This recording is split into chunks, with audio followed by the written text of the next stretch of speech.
Le cours de l'histoire. Xavier Mauduit. Splendeur médiévale, Aliénor d'Aquitaine et les arts, reine de France puis d'Angleterre, comtesse de Poitiers, d'Anjou, du Maine, de Touraine, duchesse d'Aquitaine bien sûr, mais aussi de Normandie, Boudiou.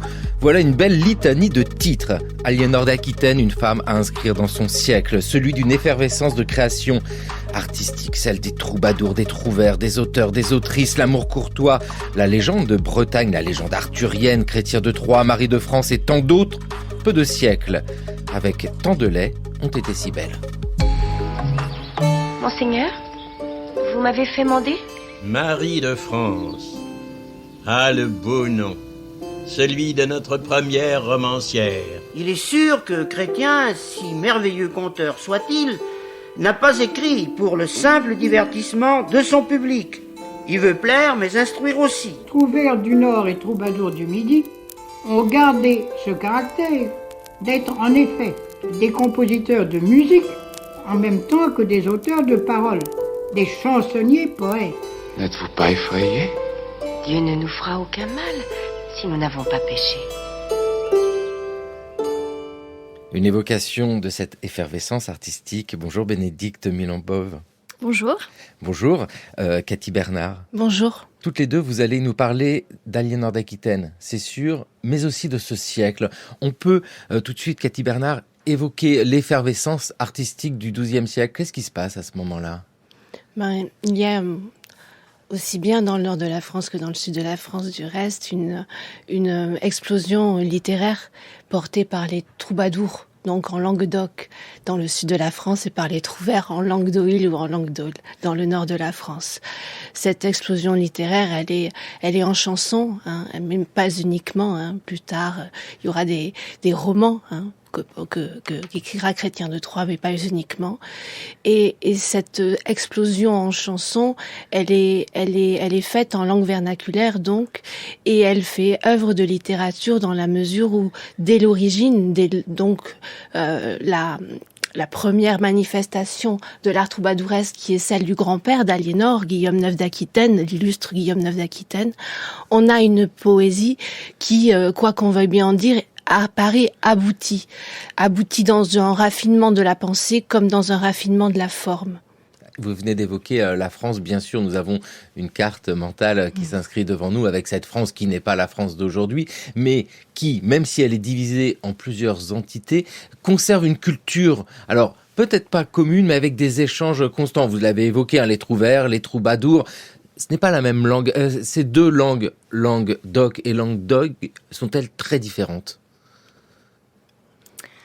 Alors, elles dérivent toutes les deux du latin, donc on a une origine commune et des points communs. Malgré tout, ce sont deux langues différentes. On a donc là, ce sont deux manières de dire oui, hoc et oil. On a la langue d'oc au sud et la langue d'oil au nord. Et dans chaque zone linguistique, on a aussi des dialectes. Voilà, on pense que la plupart des grands nobles, comme Aliénor, qui passaient d'une zone à l'autre, étaient bilingues et qu'elles maîtrisaient les deux langues. Hoc et oil, c'est ça, c'est oui ? Oui, ça veut dire oui. Tout simplement, voilà. Ça, on apprend plein de choses dans le cours de l'histoire. Avec ici une autre langue à évoquer, le latin, c'est très important. C'est-à-dire que, est-ce qu'il y a une langue commune à tout le monde ? Alors le latin, on y pense bien sûr du côté du clergé. Est-ce que c'est le cas à la cour, autour d'Aliénor, ou est-ce qu'il y a d'autres langues que tout le monde peut partager ? Le latin fait aussi partie de l'exercice du pouvoir, donc évidemment, il est à la cour.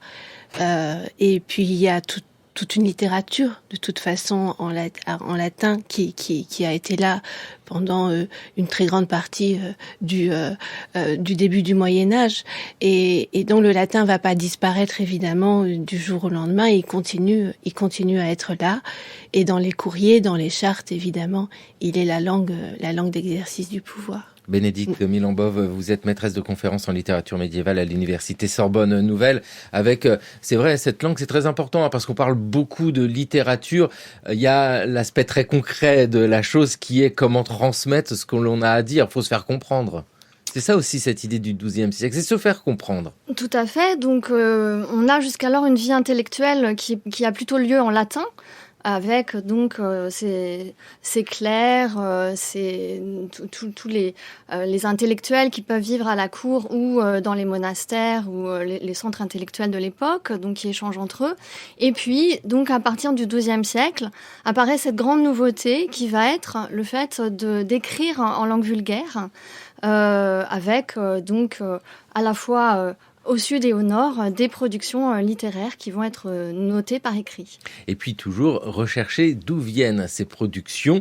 Vous nous l'avez évoqué, ce Guillaume IX d'Aquitaine, le grand-père d'Aliénor, personnage très important. Aquitaine, Guillaume IX. Ah, c'est beau, hein. Oui. C'est sublime à entendre. Cathy Bernard, vous êtes médiéviste, maîtresse de conférences d'occitan à l'université Bordeaux-Montaigne. Vous êtes l'autrice des mots d'Aliénor, Aliénor d'Aquitaine et son siècle. Ce personnage, le grand-père, alors elle l'a connu quelques années dans sa prime jeunesse, mais l'influence de cet homme dépasse sa vie, au sens où ce qu'il a pu mettre en place et créer a un écho sur les temps qui suivent. Oui, je le croyais d'emblée. Et je le crois de plus en plus en regardant les textes qui touchent Aliénor et qui touchent sa famille.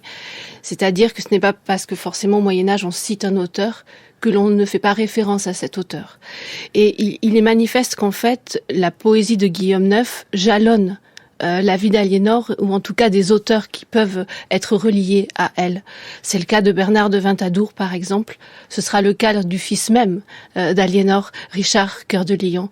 Il est manifeste que dans les créations que l'on a conservées d'eux, certaines, pas toutes évidemment, l'influence du grand-père, l'aura poétique du grand-père a rejailli en fait sur leur création. Avec un paradoxe d'image entre ce grand-père poète, Guillaume IX, et puis ce duc d'Aquitaine, qui est un peu paillard, un peu grivois parfois. C'est un personnage qui a pu être assez mal compris et qui l'est encore parce que certains ont pu le qualifier de bifrons, c'est-à-dire avec une veine très, très discourtoise, qu'on peut même qualifier d'obscène parfois. Quoi qu'il faudrait peut-être nuancer en fait ce qualificatif d'obscène quand on regarde bien ces textes-là. Et de l'autre côté, la veine courtoise, celle qui est fondamentale, c'est la pierre qui permet c'est la première pierre à l'édifice, en tout cas tel qu'il est conservé aujourd'hui, à l'édifice de l'art troubadouresque. Et dans ces chansons courtoises, il y a la première manifestation de la fine amour, de l'amour courtois, comme on l'appelle aujourd'hui. Et ça, c'est quelque chose qui ne peut pas lui être retiré. Mais le paradoxe, c'est cette discourtoisie assumée d'un côté, dans les chansons, attention, bien sûr, mais pas sans doute uniquement dans les chansons. Quoique, il faudrait y avoir été pour en être sûr. Et bien sûr, donc, de cet autre côté-là, la courtoisie avec un raffinement et une vision de la dame, extrêmement délicate. Avec l'amour courtois, qui est une expression plus tardive, on peut le dire, amour courtois, mais en tout cas, ça couvre quelque chose qui tout de suite nous évoque un monde particulier. On parle plutôt de fine amour. Oui, c'est-à-dire que le mot courtoisie, bien sûr, existe. Le mot courtois, le qualificatif courtois également. Mais l'expression amour courtois en tant que tel ne se trouve pas dans les textes contemporains de Guillaume et d'Aliénor. Il faut attendre l'expression du 19e siècle, en fait, pour utiliser donc cette expression-là. Pardon. Et pourquoi ils ont choisi courtois, d'ailleurs? C'est un lien avec la cour? Ça pourrait être, oui, sans doute, oui. Puis c'est le lieu, la cour est quand même le lieu où le partage du pouvoir se fait, où le jongleur, le troubadour exprime sa création, son savoir. Alors, tout de suite, il faut vraiment souligner combien cet univers artistique est lié aux aristocrates et à la cour. On parle de Guillaume IX. C'est important vraiment de voir que c'est du monde de l'aristocratie que naît toutes ces nouvelles formes de dire les belles choses. Oui, alors la littérature courtoise, c'est vraiment une littérature faite à la cour, par la cour et pour la cour. Donc on est vraiment dans ce monde aristocratique, avec donc cette alliance un peu nouvelle entre les aristocrates et les clercs. Les clercs auparavant écrivaient un petit peu pour eux des pièces en latin et de la littérature savante. Et puis tout à coup, ils se mettent à écrire pour cette aristocratie des cours. Et donc on va avoir des traductions traductions, par exemple, pour les personnes qui ne maîtrisent pas totalement le latin. On va avoir des pièces d'imagination et effectivement, tout ça se joue dans ce milieu courtois avec ces fêtes, ces rencontres, ces réunions. C'est une littérature qui passe par l'oral aussi. Donc soit la récitation, soit la lecture. Et on est dans un cadre de fêtes courtoises et de jeux de cour. Est-ce que l'on peut assister à un glissement au cours du siècle où, en partant de ce monde des aristocrates qui produisent cette littérature, qui peuvent chanter, on arrive à ce que l'on a souvent en représentation, c'est-à-dire des gens spécialisés, troubadours ou trouvères, qui vont venir faire une représentation devant les aristocrates? Il peut y avoir un système d'invitation à la cour, si c'est ça le sens de votre question, c'est-à-dire qu'il y a dans la littérature même, par exemple dans le merveilleux roman de Flamenca, un roman plus tardif, c'est le siècle qui suit le siècle d'Aliénor, un roman du XIIIe siècle. Au début du roman, une magnifique description de cour où l'on a cette description de la cour comme un creuset de vie et de savoir très vivant, et évidemment les jongleurs sont conviés, donc il y a un système évidemment d'invitation, voilà, donc oui, c'est une façon pour eux de diffuser le savoir, comme aujourd'hui cela peut être la télévision ou la radio, voilà, c'est leur système à eux. Oui, mais avec une vraie diffusion. Oui, on n'est pas dans un monde figé, nous sommes dans un monde où les gens se déplacent. Tout à fait, il y a une grande circulation de ces artistes, même au niveau européen en fait. On a pu dire que voilà, ce XIIe siècle, c'est une des premières, c'est Jacques Le Goff qui dit ça notamment, une des premières manifestations finalement de cette existence de l'Europe avec des artistes. Alors ça peut être des troubadours, des trouvères, mais aussi des peintres ou des confectionneurs de manuscrits et des orfèvres qui se déplacent dans toutes les cours européennes. Avec ces deux langues, langue d'oc et langue d'oï, pour ce qui est aujourd'hui la France. C'est facile à retenir que la langue d'oc est au sud parce qu'il y a le Languedoc. Ça, on vient. Alors, troubadour et trouvère, donc les troubadours, ce sont ceux du sud de la langue d'oc. C'est ça, ce sont deux formes en fait héritées du latin, troparé, trouver, et donc au sud on dit troubadour et au nord trouvère. Voilà, petit point étymologie. Le troubadour ou le trouvère est un homme qui trouve, car son nom se rattache, comme le verbe trouver lui-même, à ce qu'on appelle les tropes. Les tropes sont des figures musicales qui varient, développent et prolongent les thèmes musicaux de la liturgie. Sur le nom gréco-latin de tropus, qui signifie figure, on a fait le verbe tropare, au sens de composer des tropes musicaux, d'où le trobar méridional et le trouvé de la langue d'Oïl, avec les substantifs correspondants, troubadour, trobadour, trouvère. Or, trouvère du Nord et troubadour du Midi ont gardé ce caractère d'être en effet des compositeurs de musique en même temps que des auteurs de paroles, des chansonniers poètes.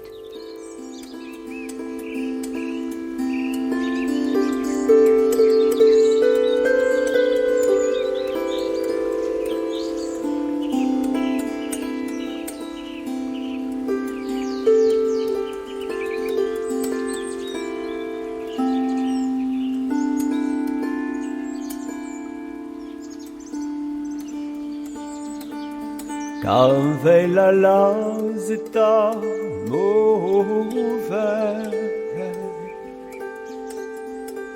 di Joyce sala scontrarà, che s'oblida la sasciause per la dosso carcolliva. Ailas tal senveggiamenti de chi che o veja già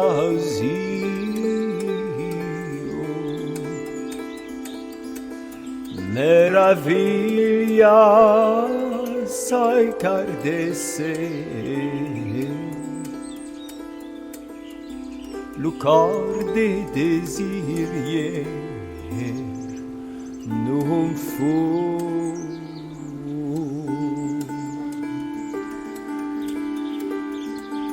Nous venons d'entendre l'historien Mario Roch qui nous donnait l'étymologie de troubadour et de trouvère, suivi d'une chanson de Bernard de Ventadour. Bernard de Ventadour, on retrouve ce monde des aristocrates. Alors, oui, en tout cas, c'est ce qu'on pourrait penser au nom, en écoutant le nom de Bernard de Ventadour. C'est ici une interprétation de l'ensemble La Flamma que l'on vient d'entendre de Xavier Terraza. Et la chanson de Bernard de Ventadour, c'est une des plus célèbres de Bernard. Donc quand je vois l'alouette mouvoir de joie ses ailes contre le rayon du soleil, Bernard de Ventadour, en fait, le nom de Bernard de Ventadour, c'est une indication géographique. Il est un de ces troubadours qui a pu acquérir, selon ce que nous savons de lui, un savoir qui normalement est dévolu à l'aristocratie, sous l'égide du seigneur véritable de Ventadour, le seigneur très célèbre Èble de Ventadour, qui est répertorié dans les textes comme étant Èble le chanteur. Mais le paradoxe fait que malgré cela, aucune chanson, en tout cas en l'état actuel des recherches, ne peut lui être attribuée. Ce qui fait que c'est Guillaume le grand-père qui est le premier troubadour dont on a conservé les textes. Donc Bernard de Ventadour est un des troubadours les plus proches d'Aliénor d'Aquitaine. Ici, ce n'est pas la chanson qu'il lui a dédiée, c'est une autre chanson, mais on retrouve chez Bernard, dans la chanson qu'il dédie à Aliénor, cette espèce de délicatesse, un souffle tout à fait particulier qui fait que nous avons l'impression, quand on le lit, que c'est un oiseau sur la branche, Bernard de Ventadour. Donc dans la chanson qu'il lui adresse, il y a 44 chansons de conservées de Bernard. Il y a 3 chansons qui, hormis les surnoms, parce qu'il y a beaucoup de surnoms dans les chansons des troubadours, 3 chansons sont reliées à Aliénor et Henri II. 2 où Henri II est cité clairement, et 1 où Aliénor est cité clairement. Dans la chanson qui est donc dédiée à Aliénor, il la nomme la reine des Normands. Ah oui, voilà, au moins c'est très clair, parce que là, elle est nommée, mais souvent Aliénor et d'autres peuvent apparaître dans ces chansons sous une belle expression, une jolie paraphrase. Alors, toujours un doute autour de qui il s'agit. Bénédicte Milambois, vous avez particulièrement étudié la cour de Champagne. Par exemple, quand on suit un personnage comme cela, Bernard de Ventadour, et que l'on regarde comment il passe de château en château, il est possible, il est envisageable qu'à un moment, il arrive à la cour de Champagne. C'est comme ça que ça se construit. Ils se font venir d'une cour à l'autre ? Oui, tout à fait. Donc, ils circulent, ils passent d'une cour à l'autre. Ensuite, on n'a pas forcément de traces dans les archives de ces circulations. On connaît mieux les circulations des souverains eux-mêmes, donc ils sont eux-mêmes itinérants, qui bougent. Donc, on peut aussi penser qu'ils viennent donc quand la cour est à proximité. Là, je parle plutôt des écrivains de langue d'Oil, mais on peut penser que Benoît de Sainte-Maure, dont on sait qu'il a écrit pour Henri II à Aliénor, fréquentait la cour lorsque la cour était en Touraine, que Watts fréquentait la cour quand la cour était en Normandie, etc. Oui, parce qu'il faut le rappeler, c'est une cour itinérante. Voilà, tout à fait. Oui, cour itinérante, c'est-à-dire qu'on repère un peu avec les Plantagenets, le territoire est vaste, où ils se trouvent. Sont-ils à Londres, sont-ils à Chinon? Et pour Aliénor, est-elle en Aquitaine? Pourquoi pas à Poitiers? Et puis, on va la voir. Voilà, donc il bouge tout le temps, et il y a même un familier de la cour d'Henri II en Angleterre, Gauthier Mappe, qui dit « Je suis dans la cour, je parle de la cour, mais je ne sais pas exactement ce qu'est la cour, parce qu'elle ne reste jamais dans le même état. » Et oui, c'est ça, c'est extrêmement mouvant, avec des spécificités. Là, vous avez cité, qui ça? Weiss. Watts ou Wass. W-A-C-E. C'est ça, voilà, qui est donc un des historiographes dont on sait qu'il a travaillé pour Henri II et Aliénor, parce qu'il le dit lui-même. Et puis Benoît de Sainte-Maure, qui est une autre figure, alors dont on ne sait pas grand-chose à part son nom, et là encore c'est une indication géographique, mais qui a aussi composé des textes où il cite parfois indirectement, mais on pense qu'il s'agit bien d'Aliénor. Avec Raoul de Wax, en plus, on a ici quelque chose qui nous conduit en Normandie, dans ce monde de transition. Toujours la Normandie, entre l'anglais et les autres langues entre la France et l'Angleterre. Normandie, fort et vert. Au roi Henri qui épousa Aliénor, dame de haut lignage, je veux consacrer cette première page. Que Dieu leur accorde d'aller en harmonie. Ils ne me font à la cour nullement perdre mon temps, chacun d'eux me gratifie de dons et de promesses. Mais la pauvreté qui aussitôt prend la mer, aussitôt nage, vient souvent et souvent me fait vendre et mettre en gage. Aliénor est noble, avenante et sage. Elle fut reine de France dans la première partie de son âge. Louis l'épousa, il eut un grand mariage. À Jérusalem, ils firent un long pèlerinage. Ils en retirèrent chacun beaucoup de peine et de fatigue. Quand ils furent revenus, par un conseil de seigneur, la reine quitta cette alliance. De cette séparation, elle n'en eut, elle, aucun dommage. Elle s'en alla à Poitiers, son domaine en propre. Il n'y avait pas plus direct héritier qu'elle en son lignage. Avec elle fit un riche mariage le roi Henri, celui qui tient l'Angleterre et la terre côtière, entre l'Espagne et l'Écosse, de rivage en rivage. Ici, nous avons cette chronique du XIIe siècle. C'est formidable parce qu'elle nous résume la vie d'Aliénor. C'est très pratique. Oui, c'est assez étonnant parce que c'est vraiment l'allusion la plus détaillée, la mention la plus détaillée et la plus directe d'Aliénor. Et effectivement, Watts retrace tout son parcours. Donc c'est un texte historiographique où il évoque aussi de façon concrète les conditions de vie qui pouvaient être celles d'un clerc qui attend en fait une récompense de son travail. Alors il l'exagère peut-être un petit peu lorsqu'il fait état de son dénuement parce que les clercs avaient souvent d'autres moyens de vivre que les récompenses accordées par leurs mécènes. Mais donc on connaît un petit peu cet itinéraire de Watts qui est né à Jersey, qui ensuite va donc travailler pour Henri II et Aliénor, qui va écrire 2 textes extrêmement importants, le roman de Brut, qui va donc raconter l'histoire de Brutus et qui contient l'histoire du roi Arthur, et puis le roman de Roux, qui lui est consacré à l'histoire des ducs de Normandie, donc une histoire lignagère.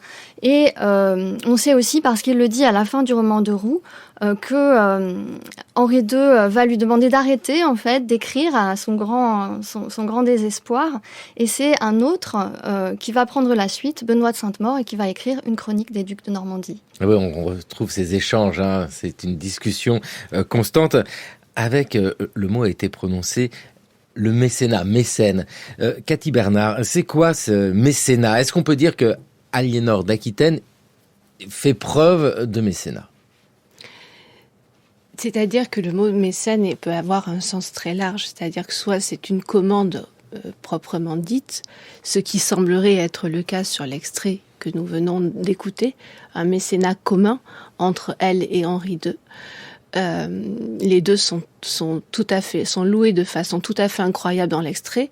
Elle, par son statut de riche héritière, d'ex-reine de France, de reine croisée, lui par sa force guerrière, mais les deux sont conjoints dans les loges de Vasse. Et il y a un mécénat moins direct, c'est-à-dire qu'en tant que grand seigneur, organisateur de cour, il y a de toute façon une façon donc de réunir toutes les conditions possibles pour que les auteurs se rendent à la cour et puissent divulguer leur savoir. Donc, s'il s'agit de déterminer quelle commande aurait pu passer à Aliénor et Henri II, hormis donc ce texte-là et d'autres rares traces, c'est bien difficile de le déterminer. Par contre, ce qui est plus facile à déterminer, c'est de regarder les traces qui existent, les traces réelles, où Aliénor et Henri sont nommés clairement dans la littérature de leur époque, mais pas uniquement Aliénor et Henri, également leurs enfants plantagenets. Donc, par exemple, si l'on regarde la création littéraire frère de Bertrand de Born, seigneur d'Hautefort, troubadour, grand troubadour, d'abord ennemi puis ami de Richard Cœur de Lion. Il est manifeste que les enfants Plantagenets sont également liés à la littérature de leur époque. Donc si on parle de lien avec la littérature de l'époque, que ce soit en langue d'Oïl comme en Languedoc, il est effectivement manifeste. Quant à savoir précisément c'est dur, ça. Quelle est la part de commande et quelle est la part de lien tout simplement plus large, c'est plus compliqué. Parce que pour l'historienne, au moment de trouver une dédicace, on ne sait pas pourquoi. Est-ce que l'auteur dédicace dans l'espoir d'une commande future ou d'une petite récompense, ou alors est-ce que c'est vraiment une commande ?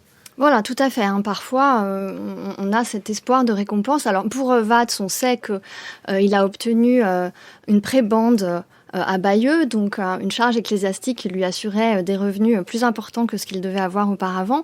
Mais dans d'autres cas, c'est beaucoup plus vague, puisque, par exemple, Marie de France mentionne un roi au début, dans le prologue de ses laits. Et là, pour le coup, elle ne dit pas elle dit qu'elle offre, mais elle ne dit pas quelle récompense et elle ne parle pas de commande. Voilà. Les laits de Marie de France. Marie de France. Ah, le beau nom, celui de notre première romancière, le nom qu'elle s'est donné elle-même en se présentant à ses lecteurs.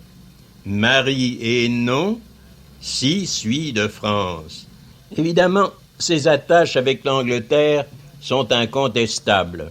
N'ai-je pas retrouvé moi-même, dans la belle église de Salisbury, la tombe de son protecteur, Guillaume de Longue-Épée? N'a-t-elle pas traduit de l'anglais ou de l'anglo-saxon les fables du roi Alfred? N'a-t-elle pas recueilli des traditions celtiques dans son purgatoire de Saint-Patrice, dans lequel vous reconnaîtrez le Patrick cher aux Irlandais? N'a-t-elle pas écouté et imité les bardes gallois et leurs laits, dont elle cite volontiers le titre en breton? Cette femme savait du latin aussi, et pensa d'abord, nous dit-elle, en traduire, comme avait fait Chrétien de Troyes à ses débuts. Mais elle était plus attachée à la tradition nationale, avec ses fées et ses loups-garous, et au terroir vexin, où peut-être elle était née. En 1957, l'historien médiéviste Gustave Cohen évoquait les laits de Marie de France. Qui est Marie de France ? Alors, Gustave Cohen en dit beaucoup et on en sait quand même finalement assez peu. On sait, ce qu'on trouve dans les manuscrits, puisque comme il le dit, elle se nomme. On a plusieurs, trois types de textes où elle se nomme. On va avoir donc les fables. C'est là où elle dit Marie et nom, si suis de France. Donc c'est un recueil de fables qu'on appelle un isopée d'après Ésope. Elle se nomme aussi dans un texte qui s'appelle l'Espurgatoire Saint-Patrice et qui raconte une navigation qui est traduite du latin mais qui s'inspire de textes celtiques. Et puis on a donc ces laits qui sont conservés dans le manuscrit Harlay où elle nous dit « Oyez Seigneur, que dit Marie qui en son temps pas ne s'oublie ». À part ces indications, tout le reste est littérature et reconstitution. Alors, effectivement, elle se nomme Marie. Elle dit qu'elle est de France. Ça veut sans doute dire qu'en fait, elle vit en Angleterre et que elle est originaire de France. Donc, elle met en valeur cette origine. Et on suppose qu'elle a fréquenté la cour des Plantagenets sans en avoir vraiment de preuves directes. Alors, il y a eu de nombreuses tentatives d'identification. La dernière en date étant que ce serait peut-être l'abbesse de Barking, qui serait la sœur de Thomas Becket. Mais on n'a pas d'indication positive là-dessus et ce sont des propositions. Tout ça est en hypothèse. Cathy Bernard, on peut imaginer qu'un personnage comme Marie de France évolue dans la cour d'Aliénor d'Aquitaine ?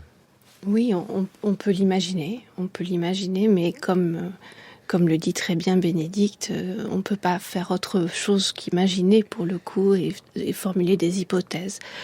Ce qu'il y a aussi d'intéressant dans Marie de France, c'est les miroirs, le miroir des dames, pour reprendre une expression de Suzanne Méjean-Taulier quand elle, dans un de ses ouvrages sur les nouvelles occitanes, courtoises et françaises, c'est toute une série de dames, et de dames liées à l'enfermement, liées à la courtoisie, qui peuvent effectivement être reliées à toute une atmosphère littéraire autour d'Aliénor, autour de la littérature de cette époque, mais on ne peut pas en dire davantage. Oui, c'est ça, hein, c'est la modestie de l'historienne, de l'historien face à l'absence de sources et de certitudes. Malgré tout, pour travailler sur ce sujet-là, c'est-à-dire ce qui est notre propos depuis tout à l'heure, hein, les troubadours, les trouvères, cette littérature, il y a beaucoup de choses, il y a beaucoup de textes, il y a une grosse production. On parle des laits, c'est des contes, c'est assez court, mais on a plein de productions. Ce qui est intéressant, c'est surtout de voir que ça prend des formes parfois très différentes. Voilà, donc les troubadours et les trouvères, c'est de la poésie lyrique, hein, donc chantée, accompagnée d'un instrument. Mais on a aussi des textes narratifs qui vont se détacher de la musique. Donc les laits de Marie de France n'étaient pas chantés, même s'ils ont toujours une attache à la musique parce qu'elle dit qu'elle s'inspire de productions chantées. Mais on a aussi donc des productions narratives beaucoup plus vastes. Des textes. Alors, par exemple, Gustave Cohen disait Marie, c'est notre première romancière, mais le terme est un peu anachronique puisque le roman, au départ, ça désigne une langue, ça désigne toutes les œuvres écrites dans cette langue et ça désigne aussi ensuite, peu à peu, le genre littéraire du roman. Mais Marie n'écrit pas de roman, elle écrit des textes courts, elle écrit des fables, elle écrit un récit. Et donc, ce sont d'autres auteurs qui vont nous amener vers le roman. On a à cette époque les romans antiques, avec par exemple Benoît de Sainte-Maure, et puis on va avoir les romans arthuriens avec Chrétien de Troyes. C'est quoi un roman antique ? Alors, un roman antique, on dit aussi roman d'antiquité, en fait, ce sont des textes qui s'inspirent de textes antiques, qui sont tous composés entre 1150 et 1180, et dans ce milieu de la cour Plantagenet, sans que parfois, là encore, on en sache beaucoup plus. Et ils ont pour particularité de reprendre, en fait, des textes latins qu'ils vont traduire à l'usage des laïcs. Alors, traduire à la manière médiévale, c'est-à-dire en ajoutant, en retranchant des passages et en transformant un petit peu le texte pour le mettre au goût du jour du XIIe siècle. Des textes parfois longs, parfois courts et parfois courtois. Un chevalier, jouissant des étreintes d'une amie parfaite, lui demanda de goûter les caresses d'une autre femme. Cette permission accordée, il partit et s'abstint plus longtemps que de coutume de se livrer au plaisir de l'amour avec sa première dame. Un mois après, l'amoureux revint, disant qu'il n'avait pris aucun plaisir auprès de l'autre dame et qu'il n'en avait point désiré, mais qu'il avait seulement voulu éprouver la constance de sa bien-aimée. La dame le repoussa, comme indigne de son amour, disant que le fait d'avoir demandé et obtenu une telle liberté justifiait la privation d'amour. À cette dame semble s'opposer le jugement de la reine Aliénor, qui, consultée sur cette affaire, répondit « Il est dans la nature de l'amour que souvent les amants feignent de souhaiter des caresses nouvelles, afin de mieux éprouver la fidélité de leur partenaire. Elle pêche donc contre l'amour même, celle qui, pour cette raison, refuse d'accorder ses étreintes à son amant. »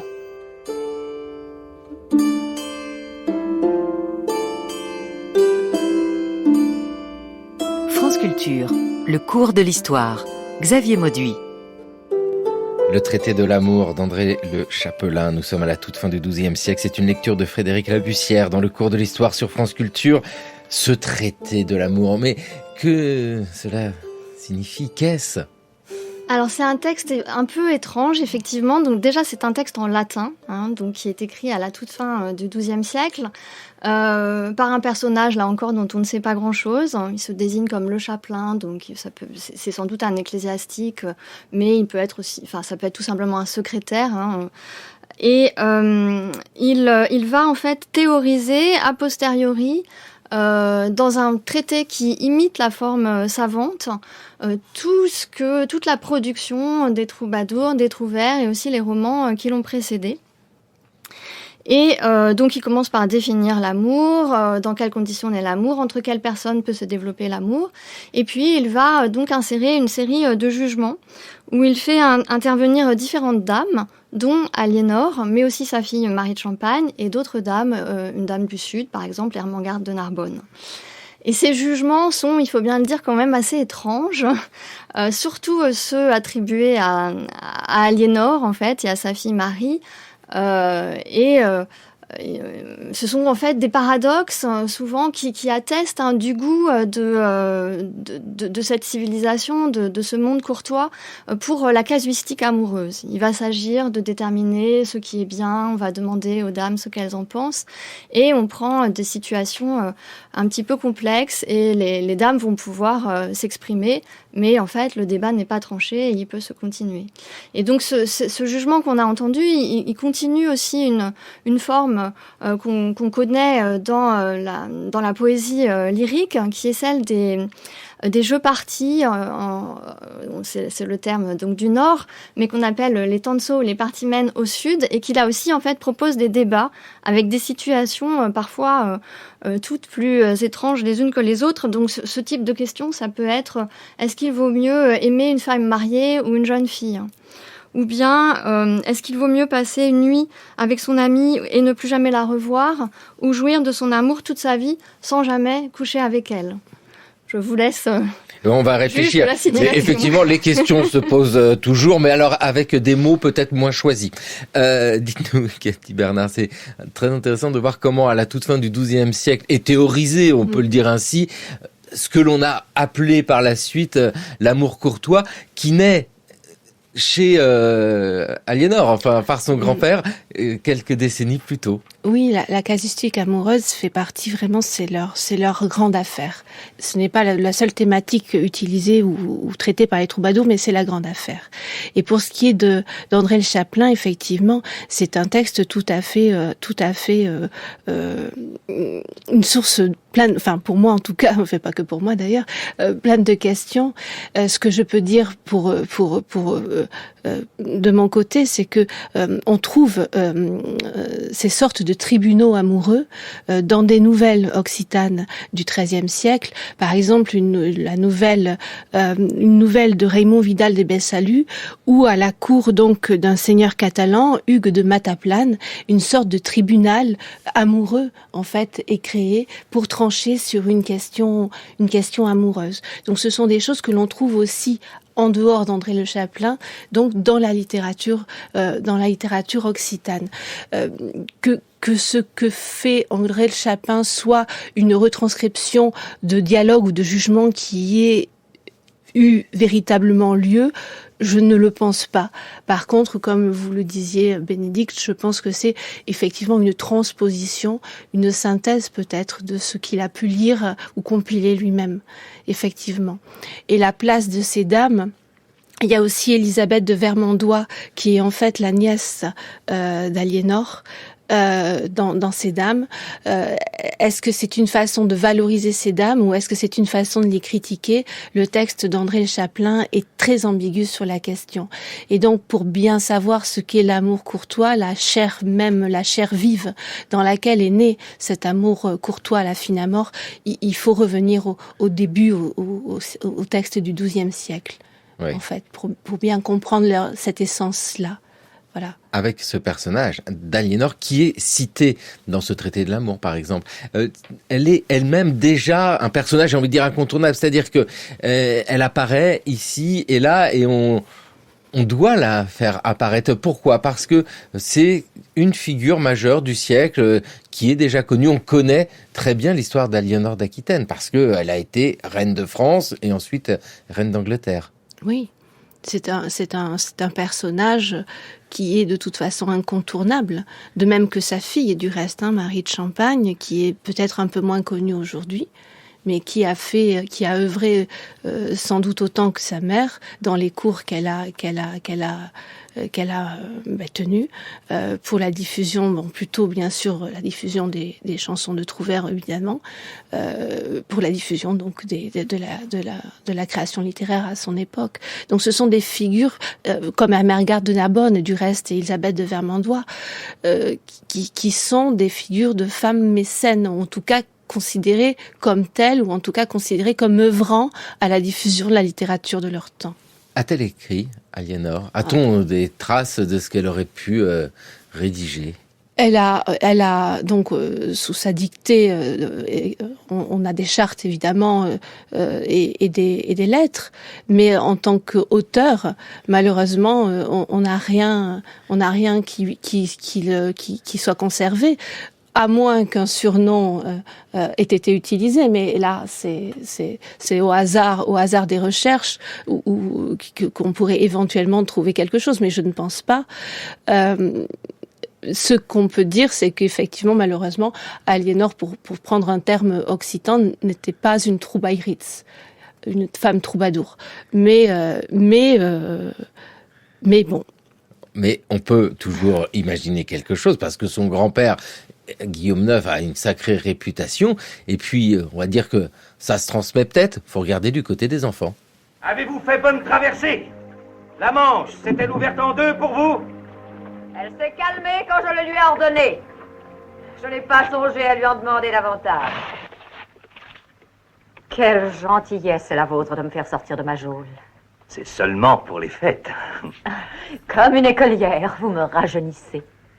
Oh, que j'ai de beaux enfants. Jean, vous êtes si soigné et si élégant. Je vois qu'Henri a grand soin de vous. Et Richard, chassez cet air lugubre, il fait paraître vos yeux petits et porcins et vous donne un air de mollesse.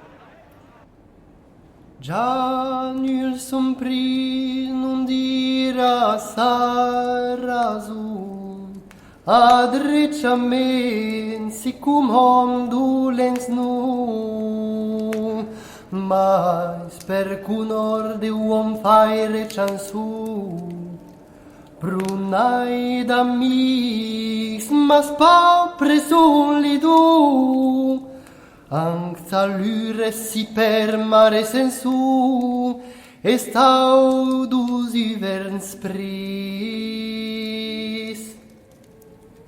Or sapshom bien mi ome mi barru, Engles normam pitavin egascu, Qui nun ai mia si paure compagniu, Io per aver l'ulai se sempre su, non udig mia per gaf si per vernu, e so car sui gipris. Le film Un lion en hiver d'Anthony Harvey en 1968 avec Katharine Hepburn, suivi d'une chanson de Richard Cœur de Lion, évocation dans le film Un lion en hiver de Richard Cœur de Lion, suivi d'une chanson de Richard Cœur de Lion. Quelle réalisation, oui, mais c'est Thomas Beau dans le cours de l'histoire sur France Culture avec aujourd'hui à la technique Anthony Thomasson. Cathy Bernard, Richard Cœur de Lion, qui compose, qui écrit? Oui. Peu de chansons de Richard sont conservées. Et ces chansons présentent une particularité linguistique, en tout cas des difficultés linguistiques particulières. L'une d'entre elles est dans une langue hybride entre de l'occitan et du français, et celle que nous venons d'entendre interprétée donc par David Zubeldia de l'ensemble La Flamma est une transposition en occitan, sans doute d'un original français. Donc Richard, comme son frère Geoffroy, semble préférer la langue d'Oïl quand il s'agit de composer. Mais ça ne les empêche pas de connaître la langue d'oc si l'on en juge par les textes qui gravitent autour d'eux. Quand Richard compose cette chanson, il est fait prisonnier. Il est prisonnier de l'empereur romain germanique Henri VI de Hohenstaufen en Allemagne à son retour de croisade. Et il se met d'une certaine manière dans la mouvance de son arrière-grand-père, Oui. Ouais, c'est bon. C'est Guillaume ça, IX. Guillaume IX On est bon. d'Aquitaine, qui en son temps, au moment où il pensait que la mort allait le frapper, avait lui-même composé une chanson destinée donc à son suzerain, le roi de France. Donc c'est une chanson messager, si vous voulez, c'est une chanson message qui montre à quel point la chanson n'est absolument pas quelque chose un art complètement essentiel pour leur monde, puisque dans cette chanson, il demande bien sûr à ses vassaux, à ses barons, d'aider à la réunion de la rançon formidable qu'ont demandé Henri VI de Hohenstaufen pour la libération du roi. Et donc il se met vraiment dans la peau du grand seigneur poète, modèle créé par Guillaume IX d'Aquitaine, encore lui. Oui, on voit ces différents genres qui se mettent en place entre les laits. On évoque ce type de littérature, mais qui a vraiment une vocation là pour la postérité, pour asseoir sa posture. Et puis, il existe dans ce XIIe siècle, Bénédicte de Milan-Bove, autre chose. Mais alors là, qui va atteindre une postérité gigantesque, c'est ce qu'on appelle la matière de Bretagne, c'est la légende arthurienne.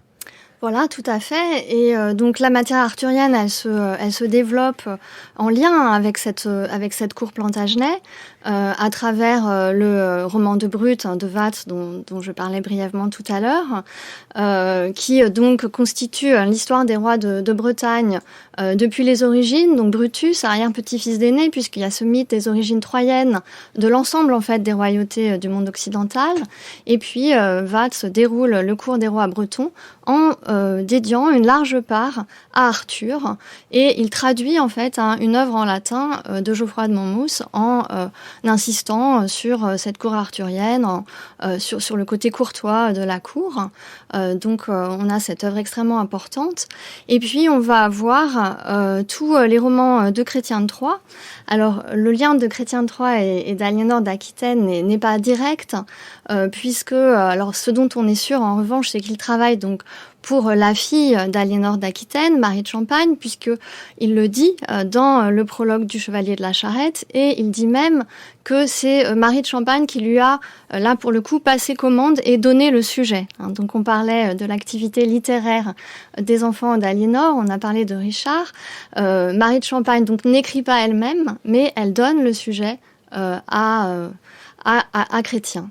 Avec, c'est sûr, un désir absolu de la part des Plantagenets, en tout cas d'Henri II, de s'inscrire dans une histoire, alors là, légendaire, mais de cette légende arthurienne. C'est toujours signifiant de voir comment un sujet est mis en avant à un certain moment. Alors voilà, donc ça concerne le côté, donc c'est surtout l'œuvre de Watts, mais l'œuvre de Chrétien de Troyes, en fait, le lien avec les Plantagenets est assez discuté, puisque donc Marie de Champagne est la fille d'Aliénor d'Aquitaine, mais la fille en fait de Louis VII. Donc elle n'est pas directement liée au milieu Plantagenet. Alors on dit toujours ce sont les enfants d'Aliénor, il y a une sorte d'hérédité. En même temps, Marie de Champagne, vous en conviendrez, est aussi la fille de son père, et Louis VII n'avait pas spécialement d'appétence pour la littérature. Donc ce goût des princesses pour la littérature, ce tropisme vers la légende arthurienne, il est partagé en fait par l'ensemble des cours. Et donc le lien avec les Plantagenets peut exister, mais en fait Chrétien contribue indirectement à cette valorisation de cette figure d'ancêtre mythique que va constituer Arthur. Et puis ce sont des sujets qui plaisent.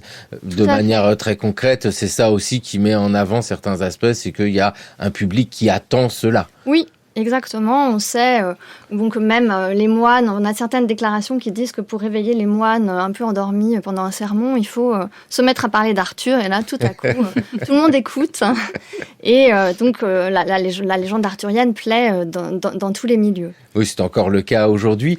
Et puisque nous réfléchissons à Aliénor d'Aquitaine et les arts, et on l'a dit, enfin vous nous l'avez expliqué, Cathy Bernard, c'est vrai qu'il n'y a pas d'écrits, sinon les écrits liés à son statut de souveraine, mais on a parfois, et ça c'est très intéressant, les réponses à sa correspondance. Lettre de la célèbre abbesse et philosophe Hildegarde de Bingen à Aliénor d'Aquitaine pour la soulager de sa captivité, écrite entre 1173 et 1189. Votre esprit est comme un mur couvert de nuages, et vous regardez partout, mais vous n'avez aucun repos. fuyez cela et atteignez la stabilité auprès de Dieu et des hommes. Et Dieu... Qu'il s'agisse des autrices, qu'il s'agisse des souveraines, des abbesses, c'est l'amour courtois bien sûr que l'on met en avant, mais c'est pas simplement l'amour courtois pour dire l'amour courtois, c'est vraiment une histoire, on peut pas dire genrée, mais enfin où les femmes ont une place très importante. Oui, manifestement oui. Oui. Elles ont en tout cas leur place dans la diffusion de la culture, ou dans même peut-être la pensée de la construction d'une culture. Mais ça, ce sont des choses que nous n'avons pas. Nous n'avons malheureusement pas d'écrits de ces femmes réfléchissant à la manière dont elles pourraient créer une culture, que ce soit pour leur territoire ou pour leur État. Mais il est manifeste que, oui, dans la place culturelle des femmes est indéniable, et ce n'est pas, comme on pourrait le penser malheureusement, simplement une image poétique, c'est autre chose qui se met en place. Et dans la légende arthurienne aussi, place des femmes importantes. Oui, alors on a des personnages comme la reine Guenièvre. Effectivement, déjà, donc c'est une littérature où on va trouver des histoires d'amour, ce qui n'est pas le cas, par exemple, dans les chansons de geste qui ont été écrites avant. Donc on a, en fait, donc, la fine Amore, elle est construite sur un modèle féodal qui va placer la dame en position de suzeraine, avec donc un poète amant, puis des chevaliers amants dans les romans qui vont être tout dévoués à leur dame et entièrement soumis. Donc on a une sorte d'inversion des rapports sociaux, où on pouvait penser par exemple que la femme était soumise à son époux. Ici, la dame est en position de pouvoir. Donc effectivement, au moins littérairement, on a ce changement qui s'effectue. Ensuite, quant à savoir dans la réalité historique quelles ont été les conséquences en fait de cette promotion de la femme dans les fictions, c'est un petit peu plus difficile à déterminer, et on remarque quand même que la figure d'Aliénor reste extrêmement liée à celle d'Henri, et que c'est souvent avec lui qu'elle est désignée, et on reste finalement dans des rapports de pouvoir où on entend surtout aussi la voix des hommes. On a vu beaucoup Aliénor citée, et comme on disait, elle ne s'exprime jamais directement. Oui, il faut se méfier de nos propres représentations et puis de la loupe que l'on met sur un personnage, sachant que, et vous le dites avec beaucoup de justesse, Henri II est toujours présent à ses côtés. Merci beaucoup à toutes les deux, Cathy Bernard, Bénédicte Milambov, de nous avoir présenté ce monde du XIIe siècle, cette création, cette effervescence, avec Cathy Bernard, les mots Aliénor d'Aquitaine et son siècle, et puis nous, Aliénor, parce que oui, c'est un peu nous aussi quand même. Et merci beaucoup à Bénédicte Milambov, avec toute une réflexion à avoir sur cette légende arthurienne. Nous attendons votre demoiselle arthurienne. Merci beaucoup à toutes les deux. Il est temps pour nous de retrouver Gérard Noiriel, c'est le pourquoi du comment.